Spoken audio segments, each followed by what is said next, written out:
ছোটবেলায় আয়নায় তাকিয়ে নিজেকেই বলতাম, একদিন বড় হব, নিজের একটা পরিচয় হবে, নিজের একটা গল্প হবে।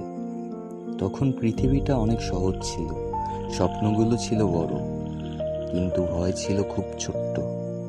তারপর সময় গেল, আমিও বড় হলাম, কিন্তু বড় হতে হতে কখন যেন সেই ছোট্ট মানুষটাকে হারিয়ে ফেললাম। যে মানুষটা একসময় হাজারটা স্বপ্ন নিয়ে ঘুমাতো, আজ সেই নিজের কাছে হাজারটা প্রশ্ন নিয়ে জেগে থাকে। কখনো মনে হয়, আমি সত্যি কি বদলে গেছি, নাকি শুধু পরিস্থিতির কাছে নিজেকে একটু একটু করে হারিয়েছি। হয়তো অনেকবার হেরেছি, হয়তো অনেক মানুষ হারিয়েছি, হয়তো নিজের কাছেও কখনো কখনো হেরে গেছি।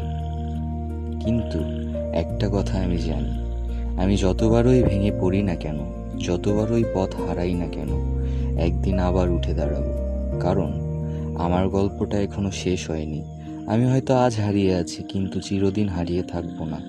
একদিন আবার আয়নার সামনে তাকিয়ে নিজেকেই বলবো, দেখ, তুই হেরে যাসনি, শুধু একটু সময় লেগেছিল নিজের কাছে ফিরে আসতে।